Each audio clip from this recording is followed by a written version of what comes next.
khair for organizing this, and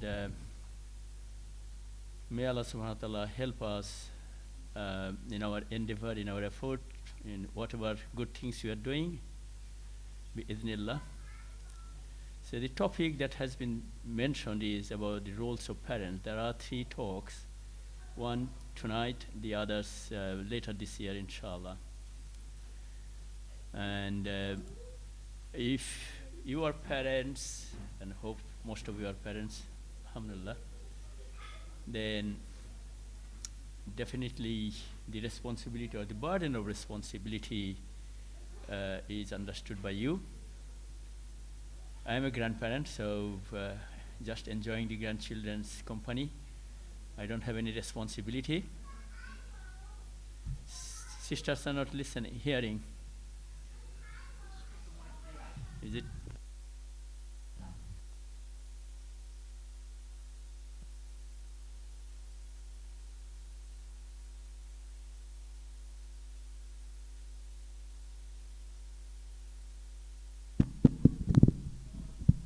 Can you hear? Okay, jazakumullah khair. So what I was saying that if you are a parent, then you know the burden of the responsibility, and it is huge. That's why my slide that I'm showing now is about the biggest burden on earth. That's the eternal investment, and we know this world is a transitory world, and for individuals, lifespan depends on the wish of Allah subhanahu wa ta'ala. Some people die in childhood, some people die in adulthood, some people die in full age. Full age means maybe 80, 90, or 100, around 100. Compared to the eternity, this is meaningless, this is zero. You know that highest number probably that people understand is trillion, 12 zeros after 1. But compared to eternity, even trillion, that could be meaningless or could be zero. So Allah subhanahu wa ta'ala has sent us to this world, this earth, for a test. So that within this lifespan, whatever we do, that has a result. And that result in the day of the judgment, after the Qiyamah, that will be eternal, whether good or bad. So from the Quranic ayat that some of us might be knowing, A'udhu billahi minash shaitanir rajim, Bismillahir Rahmanir Rahim, Ya ayyuhalladhina amanu, Qu anfusakum ahlikum nara. That means Allah subhanahu wa ta'ala addresses us as believers and wants us to save ourselves and our ahl from the fire. I'll be very brief on this because those who have familiarity with the Quran, they will be knowing this, and probably this ayat is very well known. Imams and others discuss this in khutbahs. So at the end of the day, it's a responsibility on us to save ourselves from fire, as well as people within our periphery, our sort of supervision. So as parents, children, we have a responsibility over children. And in the family, there are mutual responsibilities. And here, ahl doesn't simply mean husband, wife, or mom, dad, or children. Ahl could be close blood relations, other relations, or people living near us, very near us. And there's a beautiful hadith in terms of this responsibility, parental responsibility towards their children is encapsulated in a beautiful hadith. And there's English translation is there. When a child dies, child of Adam dies, all deeds are cut off except 3, and probably we know this as well.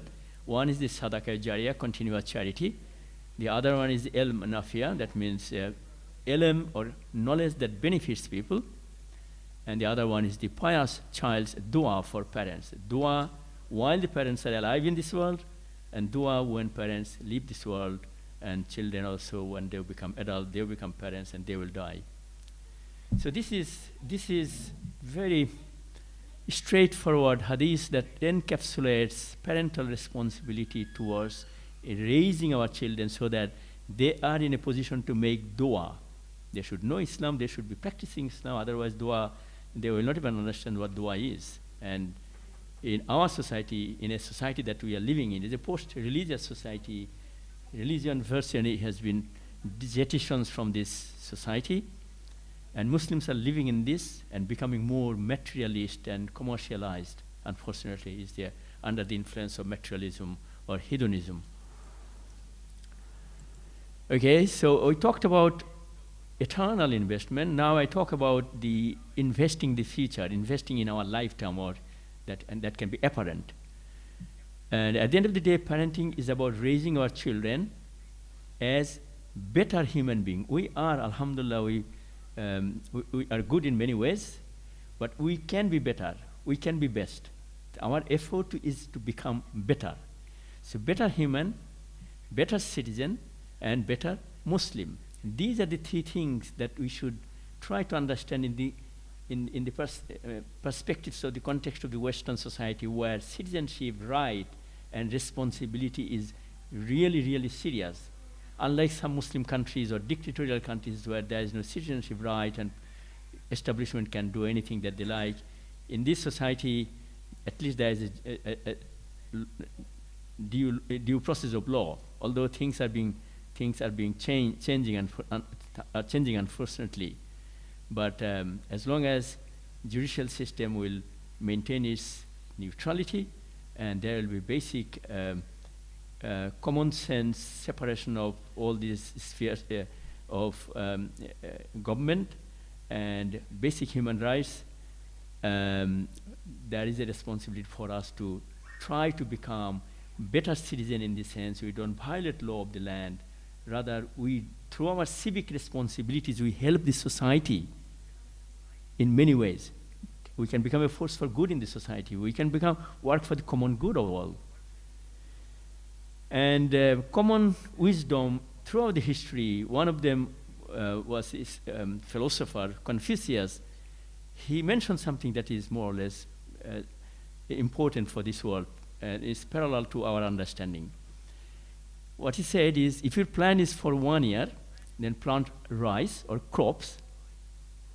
But if your plan is for tens of years or 10 years, then plant trees, because trees can go for 5, 10, 15, 100 years. But if you plan for hundreds of years, then plant human beings. At the end of the day, civilizations are created by people, those who have the ability to create. And later on, after generation, they become, they reduce to normal people, and civilization is lost. Muslim civilization was therefore around 100,000 years, because generation after generation, Muslim parents, the community, the mosques, the establishment, institutions, produced Muslim citizens. Unfortunately, during the time of colonization or before that, and now things have been totally different, but that's a different discussion. The next slide is about these parental roles. And straight away I'll go into 3 distinct responsibilities. And one of them is nurturing, essentially nursing our children to become adult and human beings. The other one is structuring. It's a term, but we could call it discipline and direction. Nurturing could be called balanced, wholesome growth. Other one is educating. So let's go through the nurturing first. At the end of the day, from the moment a child is conceived and in the mother's womb, gradually becoming bigger in the mother's womb, mother's food is their food, a child's food. Mother's nourishment, intellectual, spiritual, physical nourishment is the child's nourishment. And when the umbilical cord is cut and the child comes to this world, then a child becomes a separate entity, and from that moment the nourishment takes a different shape. So the whole purpose of nurturing is to have a balanced, wholesome growth, physical, mental, emotional, spiritual growth of a child. And our responsibility, parental responsibility legally, from the Islamic point of view, until the child is before puberty. moral and other responsibility remains. Okay, the moment a child crosses puberty, the angels started writing his or her actions. Whatever parents gave to the child, whatever a child has acquired in his or her life by the time 11, 12, or 13, that is fundamentally important. That doesn't mean that Muslim parenting ends. I know in this society, when a child becomes 16, could be legally separate. But that's the law of the land.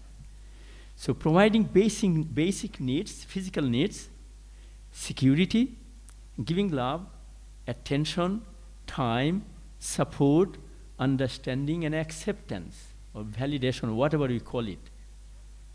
It is a 24/7 responsibility. And within this nurturing, there are phases of nurture.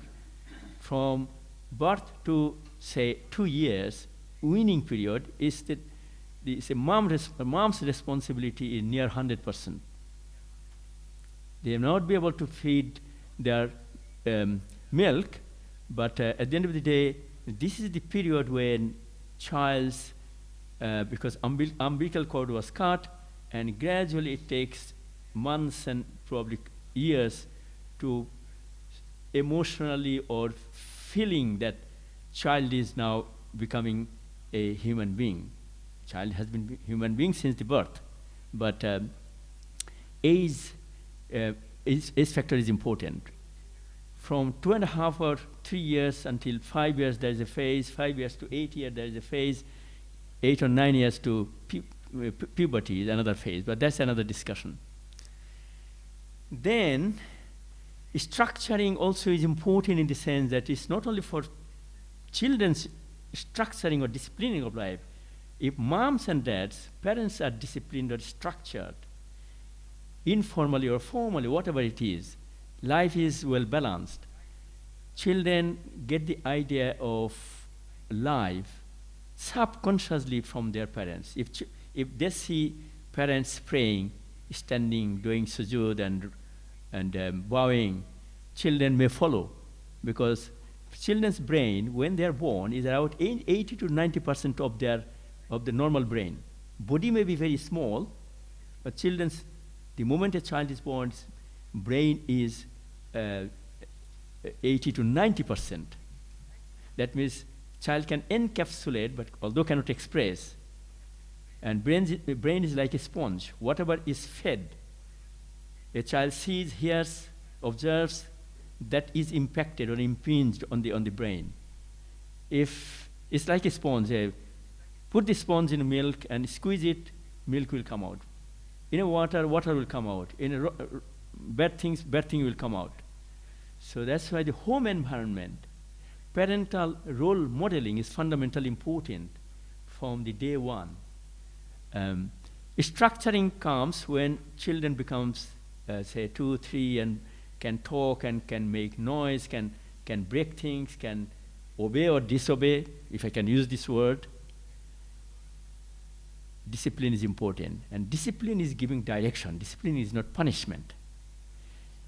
Directing their lives so that they grow up in a way that is structured.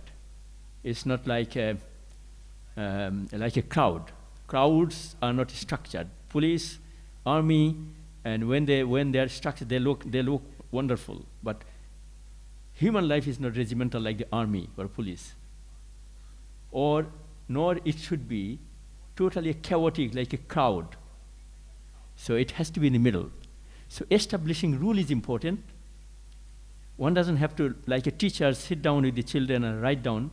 It's informally established, and gradually when children grow, parents can do this formally and ask children to write down. That's up to them.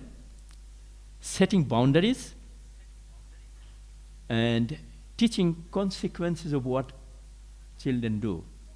If they touch fire, their finger will burn. So that's the consequence. If they throw something, somebody can get hurt or things can break. These are the cause and effect of human life. Teaching them values, that is also fundamentally important. Values that could be universal human values, Muslim values, citizenship values, some years ago, when Cameron was the prime minister, British values, there was a big question, and Muslims are asked whether they know the British values. And some of them who are socially or politically active, we had to face this. And we argued that, well, British values and universal values, do you think that they should be different? A country's values, their social values, and this should tell you with universal human values. And third aspect is educating to become good humans, good citizens, and good Muslims. So these three, nurturing, structuring, educating, go in tandem, parallelly. Giving social and life skills in their life. Social skill, how to manage anger, how to talk with other people. As human beings, as Muslims, we have separate ways of communicating. We give salam. And when we sneeze, we say alhamdulillah. These are the things that Islam teaches us. And this is also social values, and table manners are important. And also life skill, at least a child can live in their life by earning something to survive. Otherwise, a child may not be academic, a child may not have the ability, all the abilities that other children may have. But in this society, even special needs education children are given importance so that at least in their life they are not totally dependent on their family or on the community. They can do something. So life skills could vary depending on family background and social background. And raising our children, I'm talking as a Muslim now, that Muslim perspective, raising our children as an asset for our own community and force for good for the society. This is important as well. If we live in a society for generation after generation, but we don't belong or we don't relate to the society, then we are not part of the society. Human beings should be part of the society. Prophets were thrown out from their own land, say Ibrahim alayhi salam and Lut alayhi salam. Lut alayhi salam was born in Iraq. He lived in Transjordan, that those people are viles. But he made those people as his community. Ya qawmi ibudullah, oh my people. So those of us who are living in this society for decades, generations, do we really feel part of the society? Do we have the sense of belonging? We know there are many things that are problematic. Islamophobia, racism, discrimination, they are there.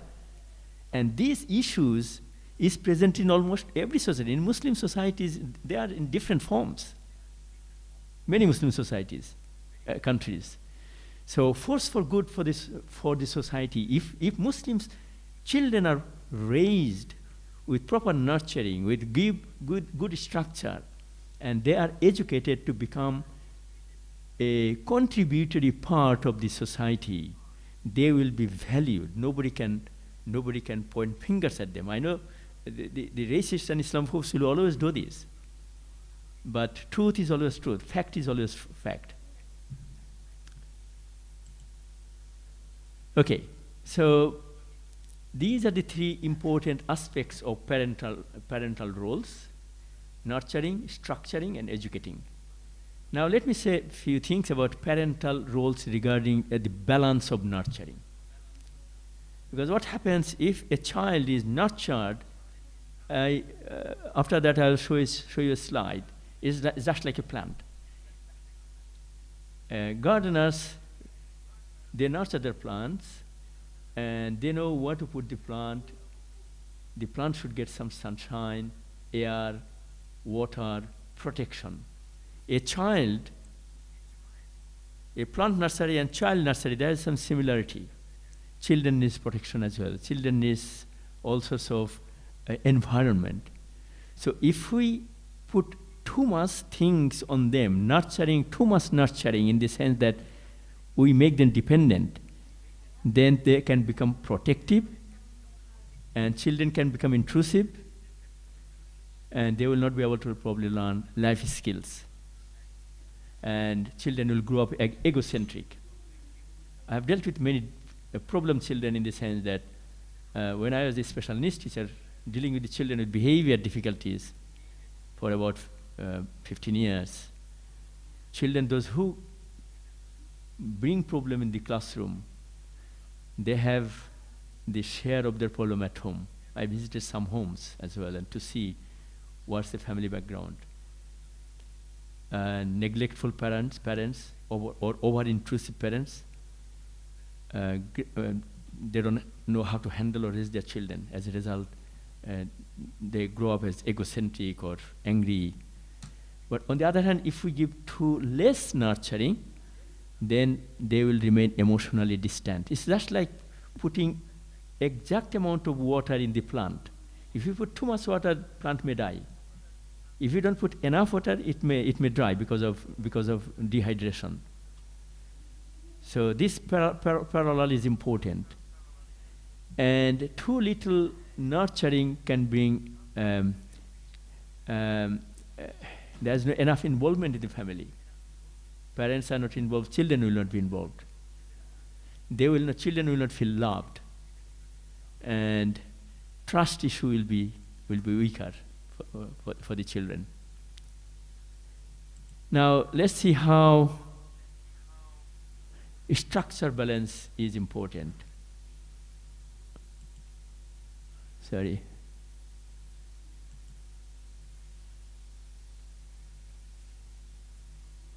It's going the other way.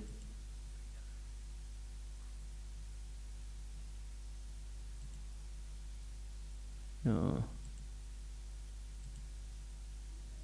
Okay.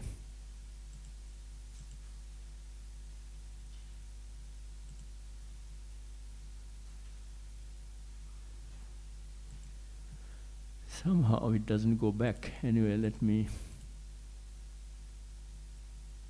My goodness. Why is this?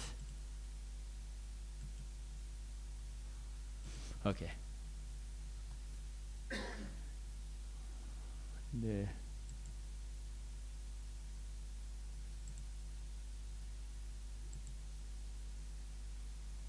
structure balance. Oh. Subhanallah. Anyway, if it is too much of discipline, sorry, it is moving. Subhanallah, is there an expert in here?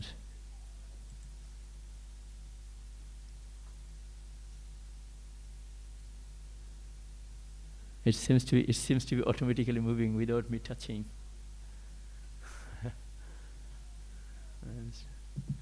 Anyway, so a structure, if too much discipline, you know that if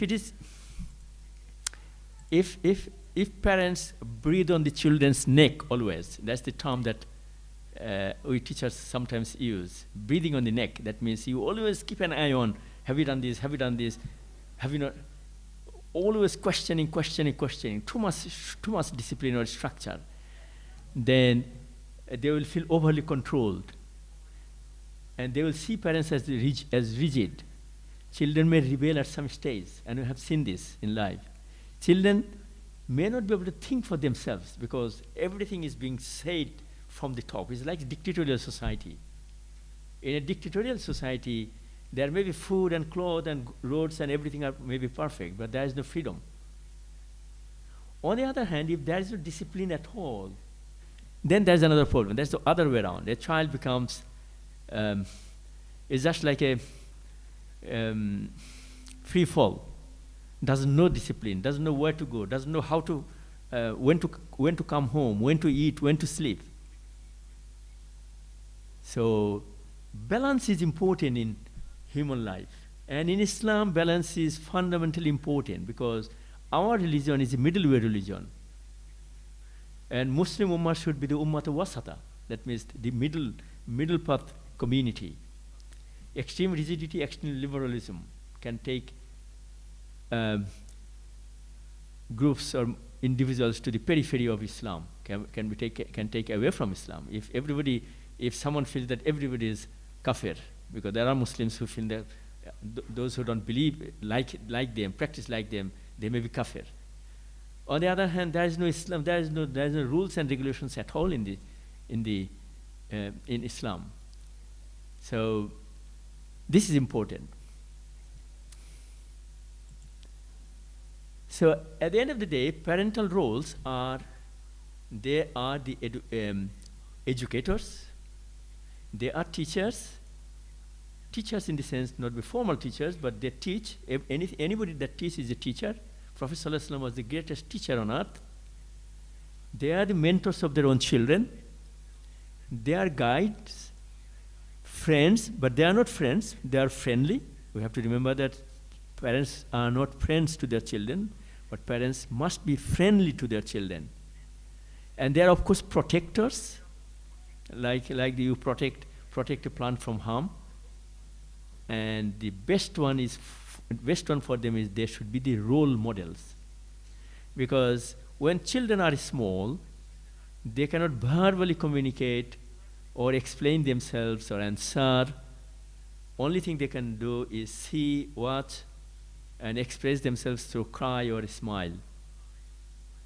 And when they see good things in the family, there is no fighting, there is no argument, there is no shout, and they will grow up with this, subconsciously they will follow. In a family there's argument constantly and there is a loud music always, children's brain will be catching them. So I'm not saying that parents can be perfect role models. We never are. Apart from prophets, nobody is perfect on earth.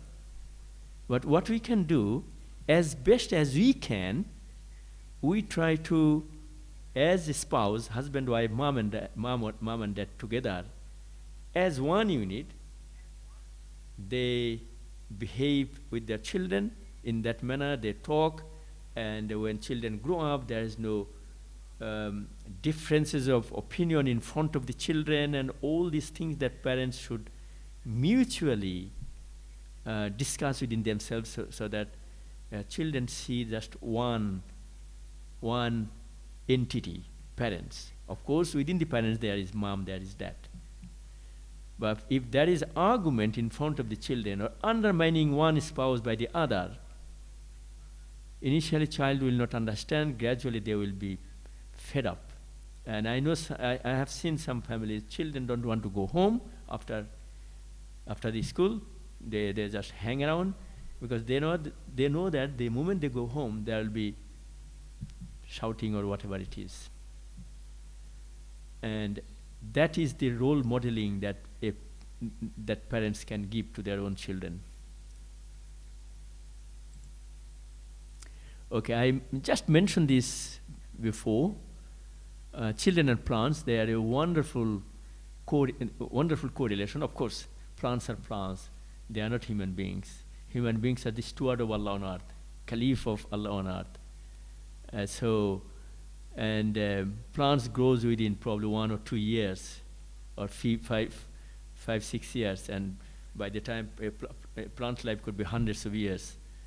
Human beings, they take pre-puberty period to grow initially, then their responsibility, spiritual, legal responsibility from the Islamic point of view starts, but we as human beings keep on learning until our death. So our children need love and care, safety, nourishment, positive environment. Plants need nutrient soil, fresh air, plenty of light, enough water, and protection. Mom and dad. Allah subhanahu wa ta'ala has decided or sent a human being in two people's home, family. So mom and dad required for a child to come to this world, apart from Ibrahim alayhi salam and Isa alayhi salam. Sorry, Adam alayhi salam was created by Allah subhanahu wa ta'ala. Isa alayhi salam was born without any father.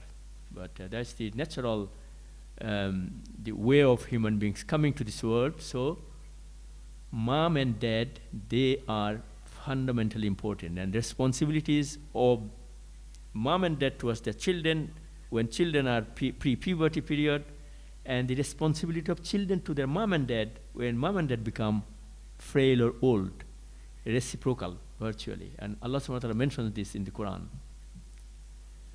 So men and women are pair, each with unique roles and responsibilities.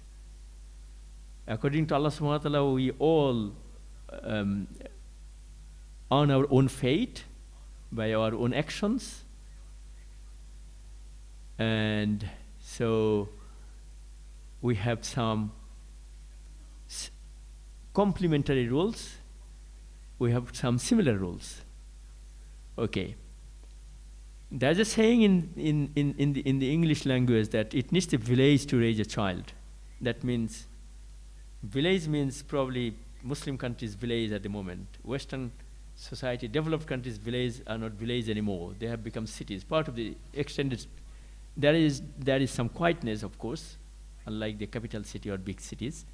But village and city has become blurred in the developed countries. But in the non-developed countries, village are village in the sense that everybody knows one another. And parenting is carried out by village uncles, aunties, brothers, sisters. Because everybody knows everybody's child. And if someone does good work, the whole village praises. And if someone does something bad, everybody in the village knows that. And also, in times of difficulties, everybody comes and helps. But in the developed society, like in London, things are not as easy. Things are difficult. We don't have the luxury of being supported by others, unless we have very close friends or close family members. So, in our situation, we need two parents to raise our children. Parenting or raising children is not just mom's responsibility. Sometimes some Asian parents may think, dump everything on the moms. Even if mom works for earning money or supporting family, at the end of the day, when they go home, mom goes to the kitchen and dad probably watches television. There is some example of this. So mom and dad have joint responsibility, individual responsibility, and they need to be if they know Islam and parental role, they will know this. The other thing is, parenthood and parenting are two different things. Parenthood is about this natural nurturing, normal educating, but raising them as good human, good citizen, good Muslim, or steward of Allah on earth, Khalifa of Allah on earth, that needs an endeavor, that needs a process. If a child cries, every mom and dad will find out the reason of the cry is either hunger or something else. And that's the biological responsibility, that's the animalistic feeling. But whether a child is becoming a learning adab, akhlaq that is required in Islam, that needs the knowledge of Islam, that needs personal character as well. Parental character is also important. So parenthood is simple. It's just process of raising physically or giving some education. Parenting is an endeavor, or it needs skills, and it needs knowledge and consistent endeavor to raise a child to become good human, good citizens and good Muslims, as well as in our the wider world is Allah's steward on earth. Mom and dad should agree within themselves their parental styles. Parenting styles could be very rigid, could be very liberal, could be balanced, authoritative. And there are 3-4, and these are the issues that parents could be neglectful to their own children, like probably some of those who have read Matilda, her parents were just neglectful parents. So and that's a different discussion, but If parents are neglectful or they don't know how to discipline their children, they could be in problem due to child protection, physical abuse, emotional abuse, sexual abuse, and neglect. But that's a different discussion. And when I say role model, parents have to be role models to the children, but each parent, mom should be role model to the boy and girl, dad should be role model to boy and girl both. It's not that mom is the role model of daughter and dad is the role model of these boys. Because if dad's behavior is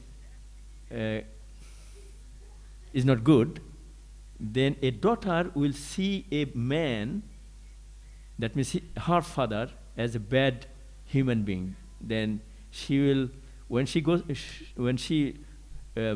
will go for marrying some man, she subconsciously remember that that man could be like her father. In the same way, the mother could be. So role modeling should be for both boys and girls, each mom or each dad. And the other thing is there is no perfect parenting. We cannot be perfect, but we can try our best. And all those questions comes in the Western society about one parent family. For whatever reason, if there is one parent family, either mom or dad, whoever looks after, has to have carry the extra burden, learn some of the skills. At the end of the day, a boy or girl needs both male figure and female figure. And that's the ideal. But we don't live in an ideal world. Managing pluralism, in the sense that we live in a diverse society where there are Muslims, non-Muslims, there are different ethnicity, and within Muslims there are division, there are diversity. And this is the microcosm of the human being on earth. So this is called pluralism, or we have to know how to live with this diversity. And diversity means we can have differences of opinions as well. And modernity that we see today, there is no sin in this society, there is only crime. Western society have become post-religious. So in this society, consensual sex between 12, 13-year-old boy and girl is not liked, but if they are consensual, that is okay. Society will look after them if they have children. In Islam, this is sin. But the concept of sin is forgotten from the West.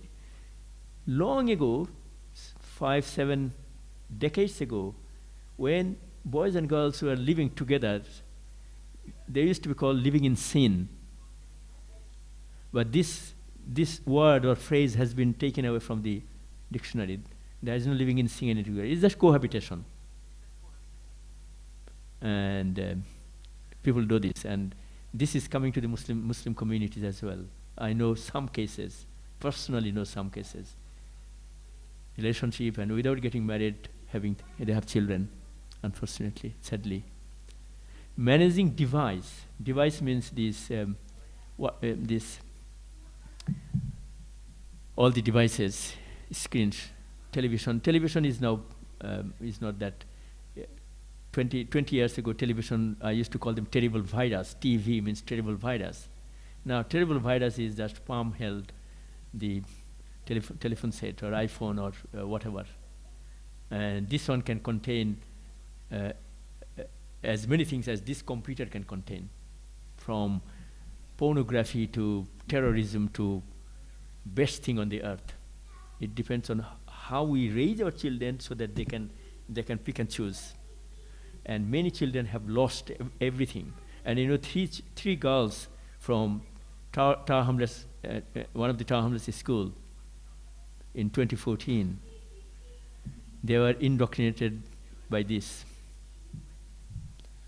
By this means this is inanimate, but things that came through social media to them, and they were totally indoctrinated. They went to Syria through Turkey, and you know what happened to them.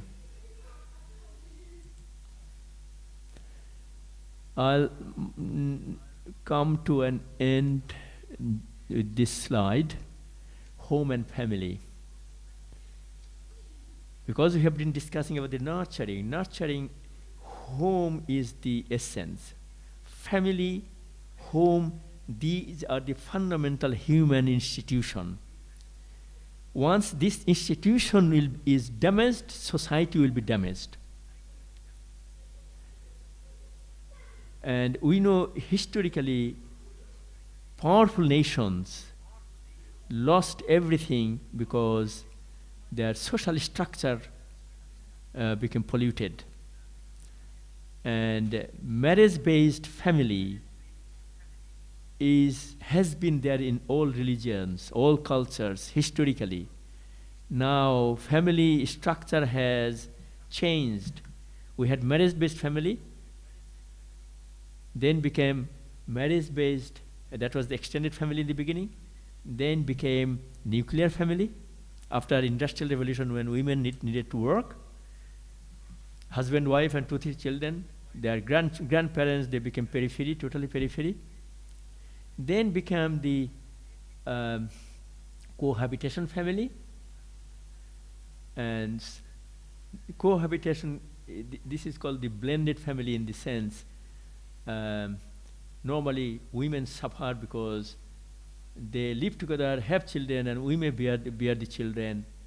They don't like each other, they separate, they marry, or they go for another boyfriend, or as a result, the children born from previous relationship becomes step-children.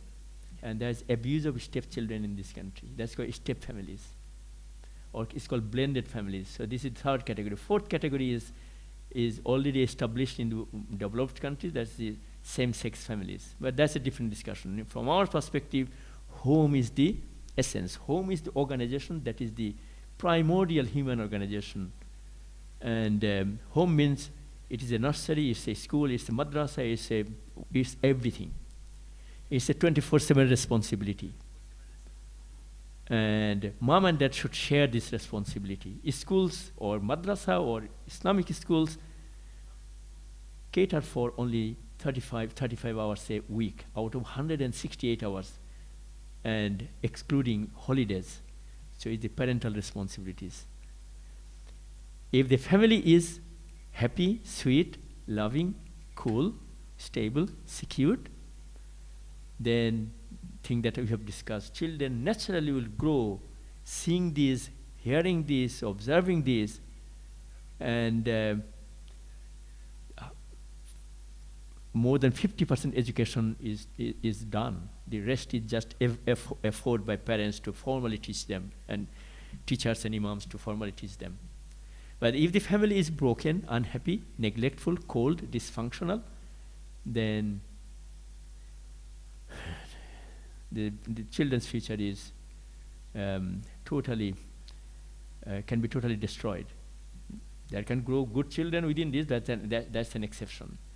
And if you read the life story of those who created havoc in the world, you will find that they face problems in their own families.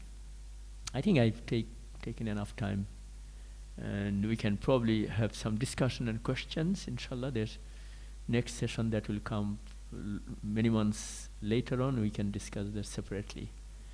Jazakumullah khair. Subhanakallahumma bihamdika ashhadu an la ilaha illa anta astaghfiruka wa atubu ilaik.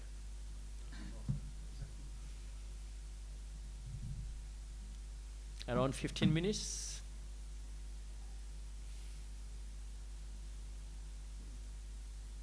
What are the ways of communicating? You can, brothers can, yeah, sisters, I can see some of them. So you can raise a bit loudness. If anything is unclear, if anything you want me to repeat, or if you feel that things I said could be disagreed, that's fine.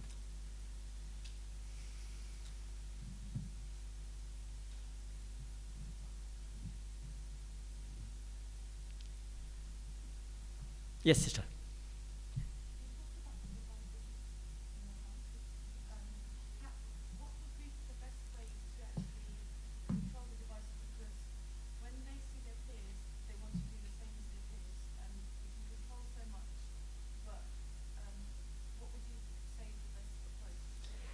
Devices issue is really difficult. And it is getting more difficult because written things, written books, and everything is getting secondary now. But I haven't discussed this aspect. Throughout the Islamic history, the Islamic tradition of raising children had 3 phases. From birth to 7, 7 to 14, 14 to 21. Most important bit is from birth to 7 year of a child. And birth is when children is born. But before that, as I mentioned, in the mother's womb, children, when a baby, when it is 5 or 6 months old, can in effect communicate with the mother. And that's why mother's mental health, spiritual health, can positively, positive mental health and spiritual health can positively affect their children after birth. And there had been a research long ago, I mentioned this in one of my books, that Edinburgh University did a research probably 20 years ago, that if mothers are singers and they keep on singing when the children, 5, 6, 7-month-old children are in their womb, then potentially the child will become a singer. So imagine, and I think if mothers are constantly reciting Quran, always do positive things, that will have a spiritual effect. So that's one thing. But after birth, 7 year, at least 7 year, until 7 years, parental, I will not use the word control, but parental discipline and role modeling should be very evident. And until 2 years, at least 2 years, so the children will not be able to use anything. But nowadays, unfortunately, because moms are busy, dads are busy, some moms, because they are tired as well, and children sometimes don't want to eat, easy way is to put something in the screen. And I think as much as possible, I am not saying that individual parental situation is different. As much as possible, keep this away from children at least 2 to 3 years, and bear some of the pressure if possible. But it depends on husband and wife, mom and dad working together, helping each other. And if device becomes nanny or childminder, that's the danger. So there has to be control, even if you give them occasionally. And children will also know that mom and dad, because they understand things, mom and dad do not use. Sorry. Another thing is, on many occasions I have seen mom and dad constantly use the device in front of the children, and they ask the children not to use. It doesn't work, because children are very sharp. And role modeling means what they see, they will follow. So mom and dad has to sacrifice many of their habits that could be harmful to the children, both mom and dad together, especially in front of the children. And also, if children grow a bit, 3, 4, 5, the other way is to keep them engaged with some household activities, household chores. If you have a garden, work in the garden. If you have got anything, when you cook something, just ask them to help, chat with them. This is the way how we'll strengthen the relationship, as well as they will keep themselves busy with you rather than with the device. So there are a few other things that mom and dad jointly should do.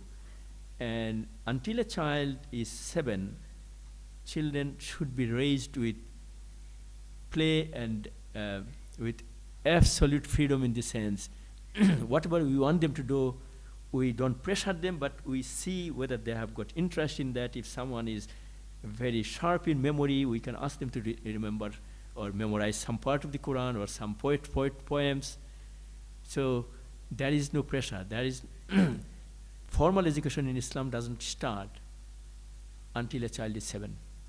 So I know this is not easy, but mom and dad should plan.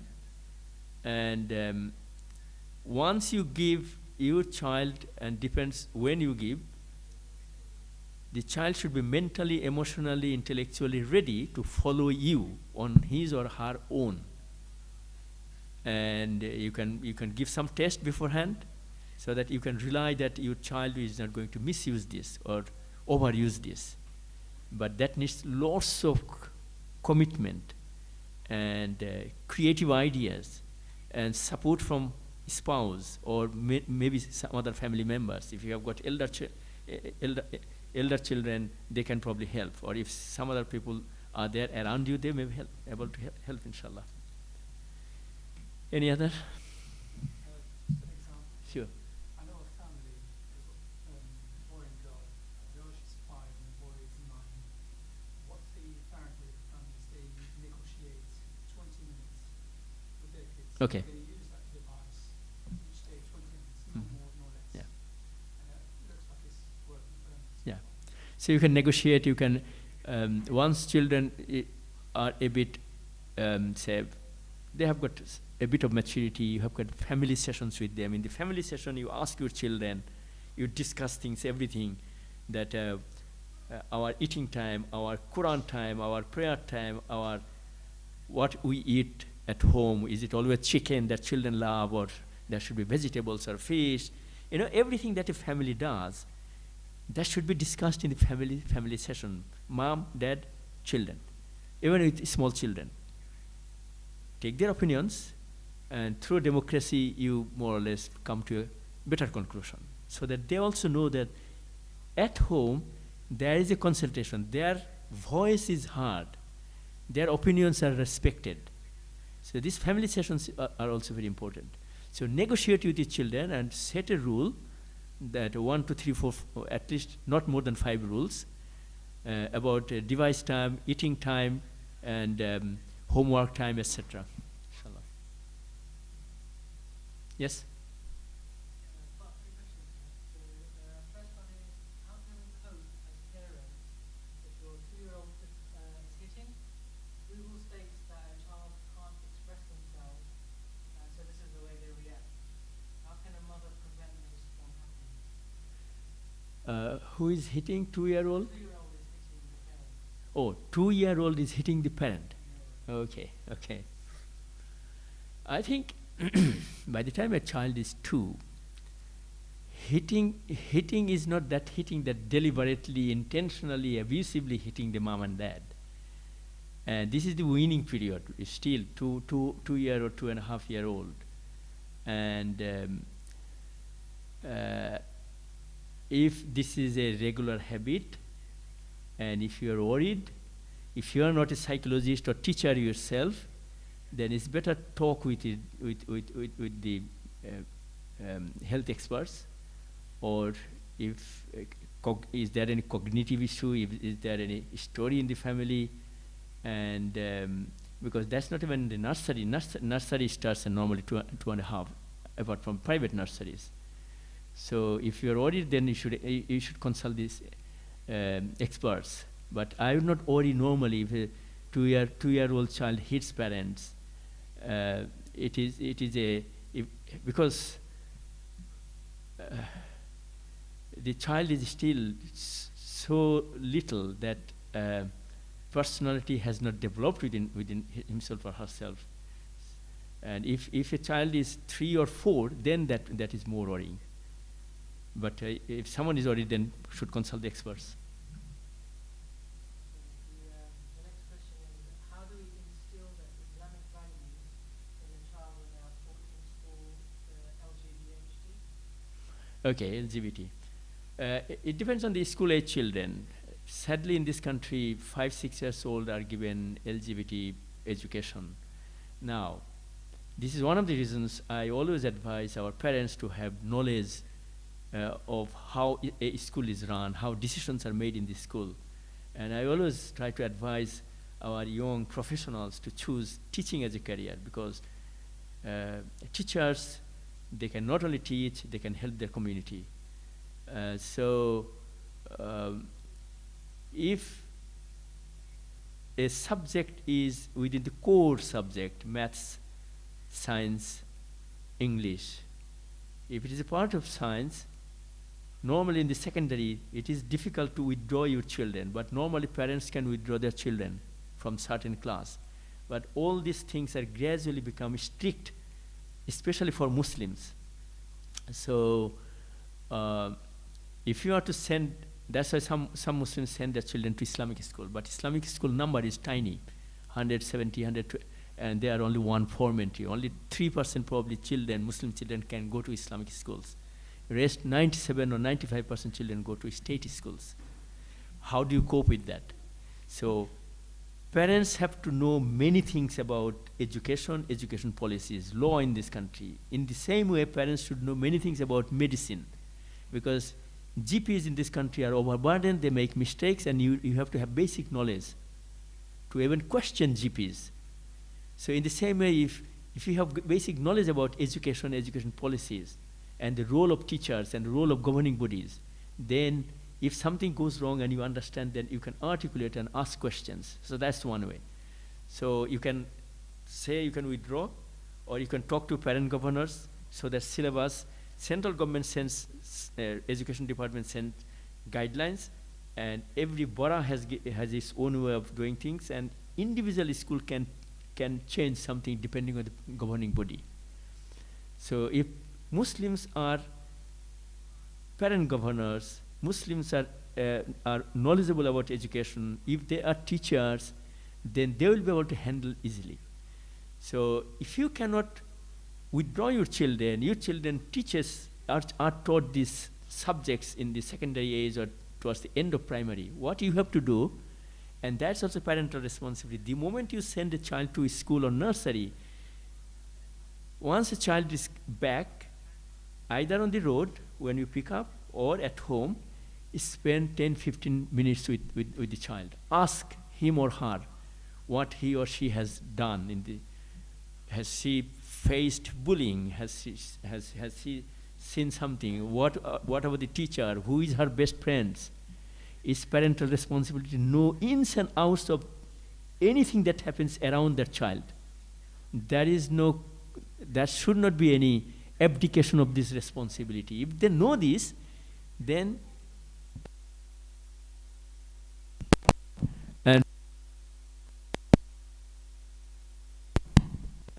parents can then clarify that soft, nice discussion. Okay, you have learned this from school, let's sit and talk.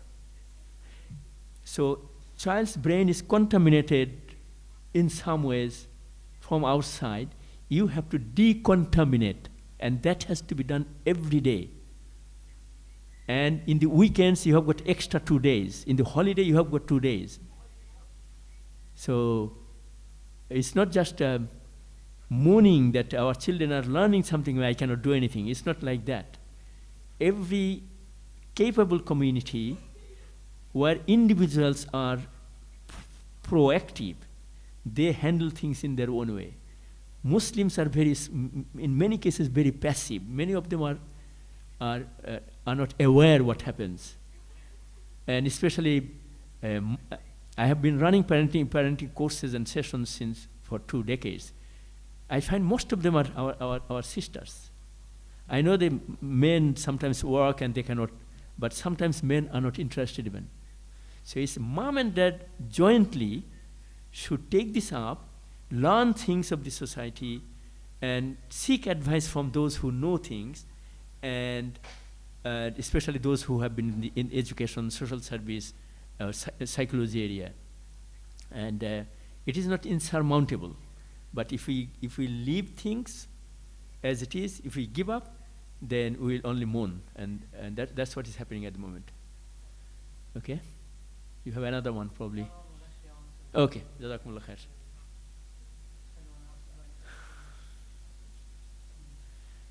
Okay, it's nearly 9. I think if there is nothing, we can finish. What do you think, sisters, brothers? Okay.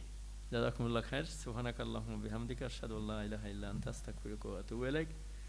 Assalamu alaikum wa rahmatullahi wa barakatuh.